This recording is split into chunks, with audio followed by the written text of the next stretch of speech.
स्वामी समर्थ. जय जय स्वामी समर्थ. अवधूत चिंतन श्री गुरुदेव दत्त. श्री स्वामी समर्थ महाराज की जय. नमस्कार मित्रमैत्रिणींनो. आजच्या या कलियुगामध्ये आपण खूप साऱ्या अडचणी, खूप सारी संकट यांनी घेरलेलो आहोत. मग याच्यामध्ये आपल्याला खूप अडचणी येतात. संकट आली की त्याच्यामध्ये आपण काय करावं असं आपल्याला कळत नाही. मग प्रयत्न करून देखील काही वेळा प्रयत्न देखील अपुरे पडतात. मग अशावेळी आपल्याला अध्यात्माच्या मार्गाने जाणं खूप सोयीस्कर ठरतं. आत्ता आपल्या केंद्रामध्ये, स्वामींच्या केंद्रामध्ये दिंडोरी प्रणीत आपले मोरेदादा आहेत. त्यांनी अशी काही पंचयज्ञ सांगितले आहेत.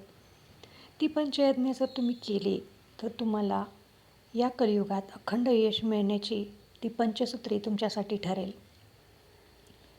मग ही पंचसूत्री जर तुम्ही रोज केली तर तुम्हाला बराचसा फरक, तुमच्या अडचणी, तुमच्या परिस्थिती, तुमच्यावर जे काही कर्ज आहे, तुमचं ज्याचं कोणाशी वैर आहे त्याच्यामध्ये तुम्हाला फरक जाणवेल. तर ही पंचसूत्री काय आहेत? हे पंचमहायज्ञ म्हणजे काय आहे? हे महायज्ञ केल्यानंतर पितृदोष आपल्याला कसा कमी होतं? पंचमहायज्ञ आणि पितृदोषाचा काय संबंध आहे? हे या व्हिडिओमधून आज बघणार आहोत. चला तर व्हिडिओला सुरुवात करूया. व्हिडिओ आवडला असेल तर कमेंटमध्ये श्री स्वामी समर्थ लिहायला विसरू नका. पंचमहायज्ञ आणि पितृदोष यांचा खूप जवळचा संबंध आहे.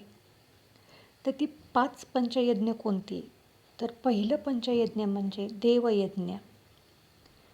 देवयज्ञ म्हणजे दररोज सकाळी अग्नीला 1 चमचा तूप घालावे, शुद्ध तूप. म्हणजे जेव्हा तुम्ही स्वयंपाक करणार असाल, अगदी सकाळी अंघोळ करून जेव्हा तुम्ही स्वयंपाकाला सुरुवात करता त्यावेळी तुम्ही 1 चमचा शुद्ध तूप अग्नीला अर्पण करायचं आहे. हे पंचयज्ञामधलं पहिलं यज्ञ.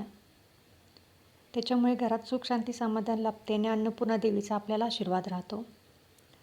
दुसरा यज्ञ म्हणजे ऋषीयज्ञ. या ऋषीयज्ञामध्ये दररोज गाईला 1 घास अन्न घालावे.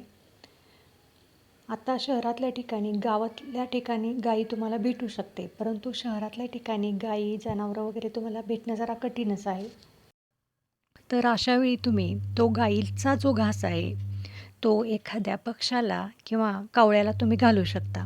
कोणत्याही जीवाची तृप्तता झालेली ही महत्त्वाचं. तर या यज्ञामधलं तिसरं यज्ञ जे आहे ते पितृयज्ञ. कावळ्याला दुपारी 12 नंतर 1 घास अन्न द्यावे. दुपारी 12 नंतर म्हणजे आपल्या जेवणाची जेव्हा वेळ असते तेव्हा कावळ्याला 1 घासभर अन्न द्यावं. ते तुम्ही प्रत्यक्षात जरी कावळ्याला नाही घातलं तरी ते तुम्ही तुमच्या खिडकीत कावळ्याच्या स्मृतीने जरी ते ठेवलं तरी ते कोणताही पक्षी वगैरे येऊन खाऊन गेला तरी ते तुम्हाला त्याचा शुभलाभ होऊन जाईल. याच्यातलंच एक चौथं यज्ञ जे आहे ते मनुष्ययज्ञ. दररोज एक मनुष्यजीव याला म्हणजे अतिथी जो आपल्या घरी येतात, पाहुणे येतात, त्यांना चहा, पाणी, जेवण किंवा चॉकलेट, बिस्किट वगैरे देऊन तुम्ही त्यांना संतुष्ट करू शकता. आपल्या घरी येणारा, आपल्या संस्कृतीमध्ये एक आपली अशी संस्कृतीच आहे की जो कोणी आपल्या घरी येईल त्यांना अतिथी देवो भव असं मानलं जातं. म्हणून जो कोणी आपल्या घरी येईल त्यांना चहा, बिस्किट वगैरे हे करून तुम्ही त्यांचा आत्मा तृप्त करू शकता. याच्यामुळे तुम्हाला तुमच्या ज्या येणाऱ्या संकटांमध्ये, तुमच्यावर येणाऱ्या अडचणींमध्ये तुम्हाला थोड्याफार प्रमाणात तर तुम्हाला त्याचा लाभ होऊन जाईल. तसंच 5वं यज्ञ जे आहे ते भूतयज्ञ. दररोज काळ्या मुंग्यांना थोडीशी साखर भिंतीच्या कडेला ठेवावी. कारण शक्यतो ज्या काळ्या मुंग्या ज्या असतात त्या भिंतीच्या कडेला किंवा एखाद्या दरवाजाच्या कडेला अशा वळीने जातात बघा. अशा मुंग्यांना साखर टाकावी. याच्यामुळे आपल्यावर असणाऱ्या कर्जाचा भार कमी होण्यास मदत होते. या मुंग्यांना जर तुम्ही साखर किंवा पीठ वगैरे, साखर-पीठ असं मिसळून जर टाकलं तर त्याच्यामुळे तुमच्या डोक्यावरचा कर्जाचा भार कमी होण्यास मदत होते. ही जी 5 महायज्ञ जर तुम्ही केली तर ऋण, वैर किंवा एखाद्या प्राण्यांची हत्या जर तुमच्याकडून चुकून झाली असेल तर त्याचा दोष तुम्हाला लागण्यास कमी होतो. तो दोष जो आहे ते तुम्हाला लागत नाही. ही या कलियुगामध्ये अखंड यश मिळवण्याची पंचसूत्र आहेत. नित्यसेवा ग्रंथात दिल्याप्रमाणे जे नित्यसेवा ग्रंथ आहे तुमच्याकडे, म्हणजे स्वामींच्या केंद्रामध्ये ते पुस्तक मिळून जाईल तुम्हाला. जर तुम्ही हे रोज पंचमहायज्ञ घरी केलं तर पितृदोष, ऋण, वैर, हत्या, एखाद्याचा तळतळाट, शाप इत्यादी दोष जे अनेक पिढ्यांपासून आपल्या कुटुंबास किंवा घराण्यास लागले आहेत, त्या सर्व प्रकारच्या दोषाचे निवारण यथावकाश होत राहते. म्हणून हे पंचमहायज्ञ तुम्ही नियमित आणि रोज करावे.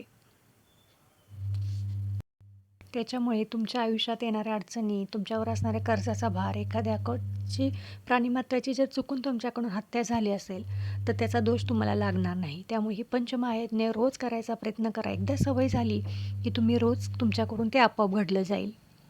व्हिडिओ आवडला असेल तर कमेंटमध्ये श्री स्वामी समर्थ लिहायला विसरू नका आणि सबस्क्राईब करायला विसरू नका. श्री स्वामी समर्थ. जय जय स्वामी समर्थ. धन्यवाद.